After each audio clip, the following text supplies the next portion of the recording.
Hello everybody, and welcome to the next video in the eOPSEC 101 course, or OPSEC for Absolute Beginners. In the last video, I showed you how to install and use IVPN for Windows, and in this video, I'm going to be showing you how to do the same on Linux. Specifically Debian Linux in this case, but the instructions will work for the vast majority of other Linux distros. Now, quick disclaimer, this video does not show you how to create and pay for IVPN. I created a video for that a couple videos back, and it is called Creating an IVPN Account. And the reason I did that separately, as I didn't do it for Proton VPN, is in the comment section of that video. However, you will have to watch that one and create your account and pay for it before you watch this one. Now, once you've done that, we're going to go to our browser of choice. In this case, I'm using LibreWolf, but you can use whatever browser you want. We're going to go to the search bar and we're going to type in ivpn.net. You're going to go to the blue login button near the top right, and you're going to log in with your account ID, which you should have written down or typed down somewhere for further use.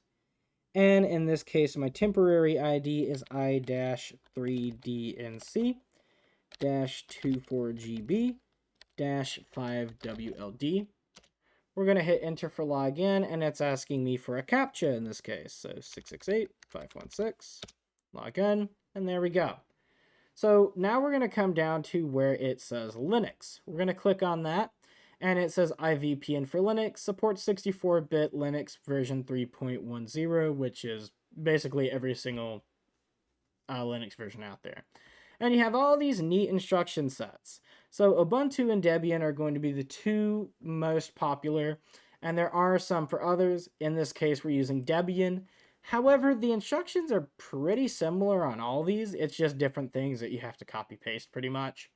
So we're going to click the one for Debian because that's what we're using, and we're going to go ahead and open our terminal. The spooky, scary thing if you're not very familiar with it. We're going to move this over to the top right, and we're going to move the browser over to the top left, and we'll come to our terminal, and we're just going to go ahead and sign in as super user. Let me type in my password. Let me type my password in wrong. Wow, really? Twice? There we go. And now that we're signed in as super user, we have some neat instructions here. So you're adding the GPG encryption key. We're going to go ahead and Control-C, Control-Shift-V. And then the next one, we're going to copy some stuff. So we'll go ahead and copy this key rings directory, and we'll go ahead and paste that here. And then you're going to set the permissions through CH. So copy that, paste it. Add the IVPN repository, copy that, paste it. We're going to set the permissions for the repository itself instead of just the key. Copy that, paste it. Update the apt repo info, so copy that, paste, or just type sudo apt update if you want. I mean, if you're watching this video and you're using Linux, you should probably just be able to type that in on your own. I didn't even realize that's what it was doing until I finished saying all that. It says when package can be upgraded. I'm not going to do that for this video. I'll just go ahead and do that after the video is over.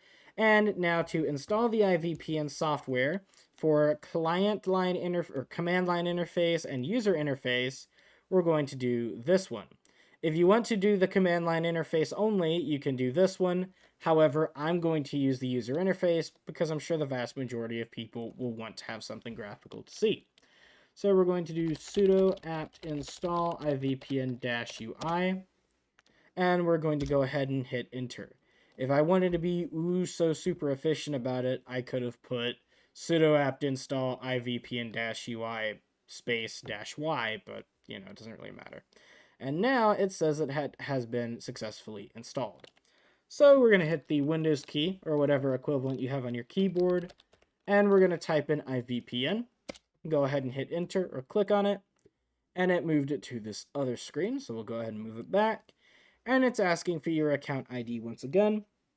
So I'm going to do I-3DNC-24GB-5WLD, click login, Device limit reached. According to your subscription plan, you can only use your IVPN account only on 2 devices. Now remember, we did do the IVPN standard one. So to get past that, I'm going to have to uninstall IVPN on something. So I will do that, and I will be right back. Okay, I didn't realize it at the time because I'm stupid, but there was a button that says log out from all devices, so I clicked on that and it allowed me to proceed as usual. So now we will see something similar to the Windows video if you watched it, and it asks to connect to the fastest server, firewall, anti-tracker, all that good stuff. In this video it says we're in Boston, and that is because I am using the Boston VPN through IVPN, with a different method that we'll talk about later in this course. But in this video, we're just going to use this one. And instead of connect to fastest server, for some reason I've made a habit of connecting to the one in Tel Aviv. I don't know why, I just have. So we're going to come down to Halon Tel Aviv, click on that, click firewall to make sure all the traffic is routed through the VPN, and then click anti-tracker to block trackers while we're using the VPN. And then we'll come up to your status is disconnected and click that. And it might have a little bit of trouble connecting to it because I'm already connected to IVPN. So we'll go ahead and disconnect from this. And as you can see, we are now using WGIVPN, which is just IVPN for the UI client. And now we are connected to Tel Aviv. So that is how to install and use IVPN on Debian. I made this video last. It'll be uploaded second, but I made it last. So now I will have this account deleted. You didn't really think you were going to get a free IVPN account out of this, did you? No, no, no. Too smart for you. But either way, that's going to be the last video. Well, actually, this is the second one. That is going to be the end of the IVPN for Linux video. I hope you learned something new, and if you did, please consider subscribing if you haven't already. Whether you have or not, please consider liking and commenting on the video. That helps with the engagement and getting it out to more people, and it helps convince me to make more videos in the future. Either way, my name is James Martin. You guys have been amazing, and I will see you in IVPN for Android.